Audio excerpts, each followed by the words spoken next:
आज मैं आपको सीटेट से रिलेटेड बहुत ही इम्पोर्टेंट कुछ क्वेश्चंस कराऊंगी and this is my promise.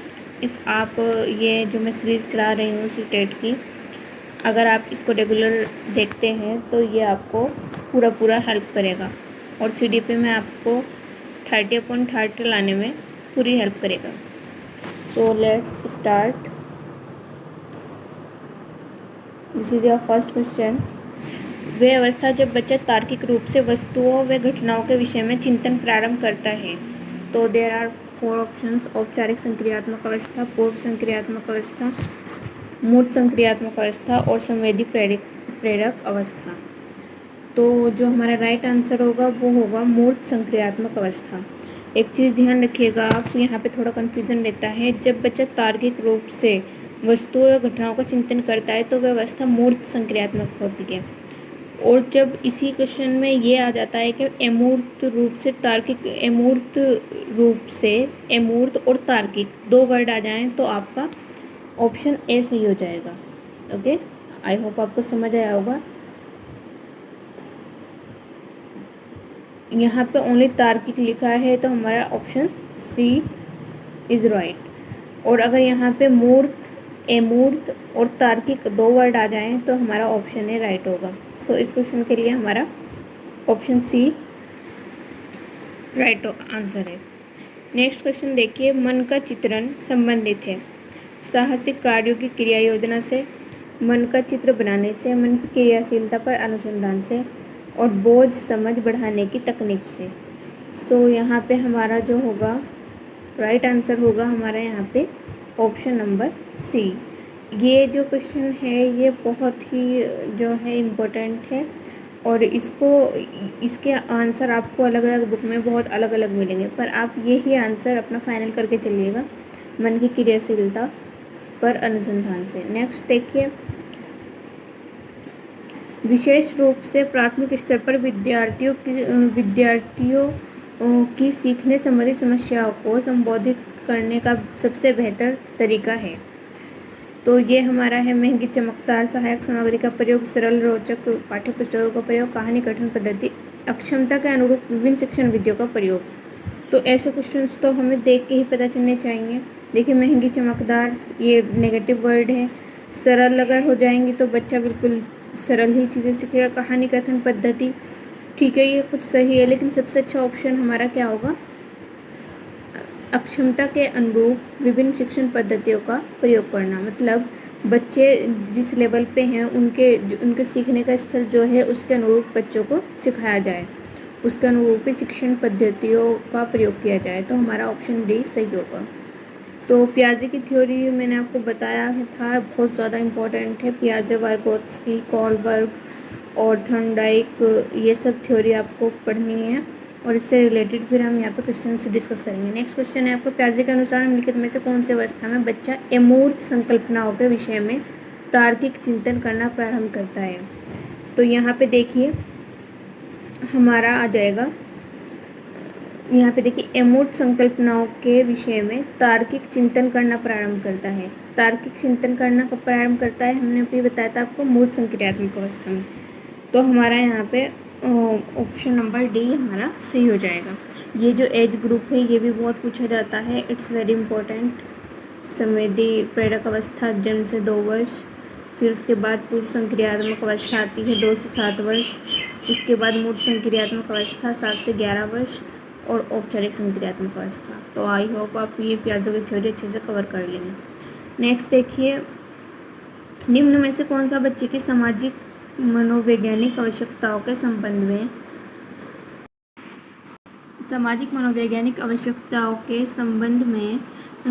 संबंध नहीं है?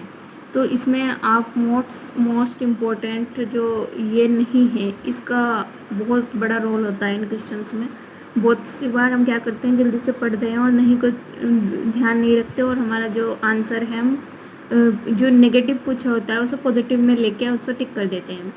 तो यहाँ पे ऑप्शन देखिए, संवेगात्मक सुरक्षा की आवश्यकता, शरीर से अपशिष्ट पदार्थों का नियमित रूप से बाहर निकलना और सानिध्य संगति की आवश्यकता और सामाजिक अनुमोदन सराहना की आवश्यकता। तो हमारा यहाँ पे बी ऑप्शन जो हो जाएगा वो हमारा बिल्कुल राइट हो जाएगा।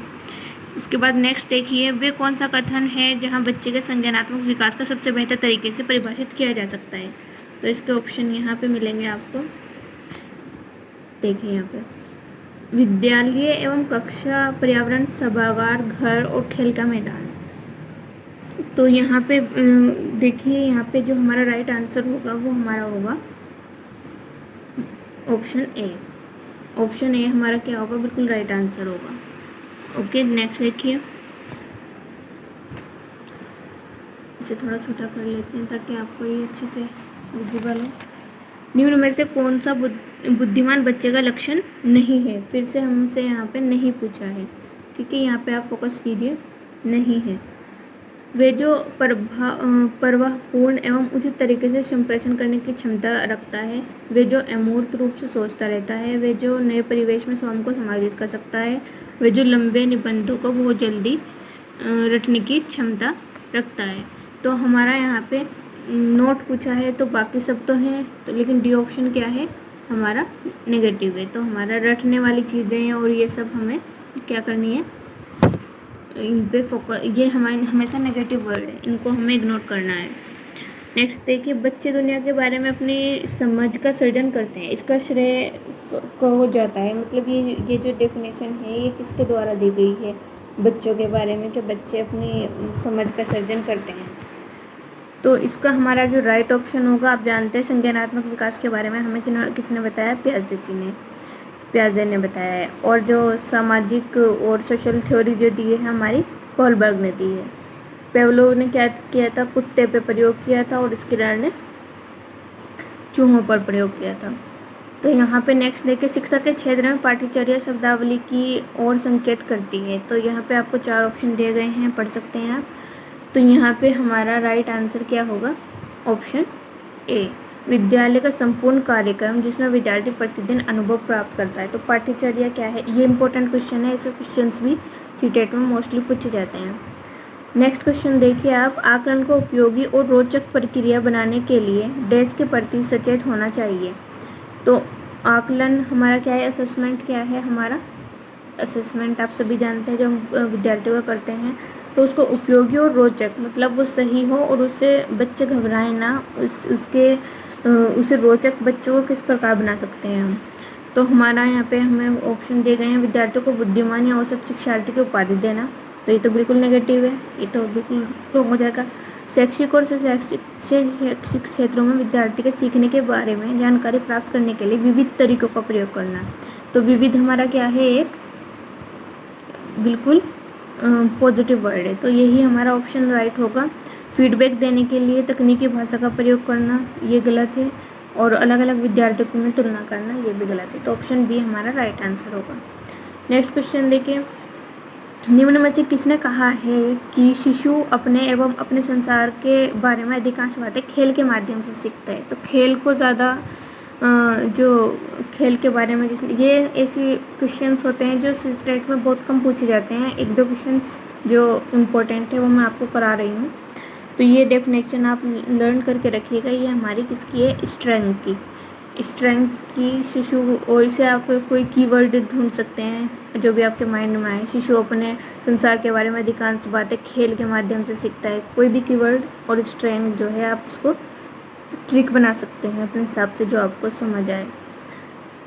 ये क्वेश्चंस मोस्ट इम्पोर्टेंट हैं, विकास की सभी अवस्थाएं आपको पता होनी चाहिए, इट्स रियली इम्पोर्टेंट। विकास कभी ना समाप्त होने वाली प्रक्रिया है, ये विचार किसका है। अच्छा, कभी ना समाप्त होने वाली मतलब निरंतर चलेगी, तो ये हमारा ऑप्शन नंबर ए सही हो जाएगा।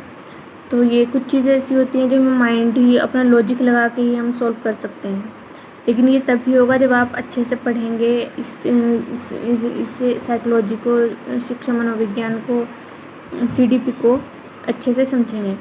निम्न में से किस अवस्था में बच्चे अपने समवयस्क समूह के सक्रिय सदस्य होते हैं। अब यहाँ पे देखिए, समवयस्क समूह के सक्रिय सदस्य हो जाते हैं, तो हमारा यहाँ पे ऑप्शन नंबर डी, किशोरावस्था, बिल्कुल राइट आंसर हो जाएगा। नेक्स्ट देखिए, बच्चों के बौद्धिक विकास की 4 विशिष्ट अवस्थाओं की पहचान की गई। तो किन के द्वारा की गई, ये आप सभी जानते हैं। तो ये हमारा किसने किया था, सॉरी, ये हमारा पियाजे जी ने किया था, आप सभी जानते हैं, तो पियाजे राइट आंसर हो जाएगा। सो आज के लिए इतना ही, आगे के क्वेश्चंस हम नेक्स्ट वीडियो में देखेंगे। आई होप आपको क्वेश्चन समझ आए होंगे। Thank you so much.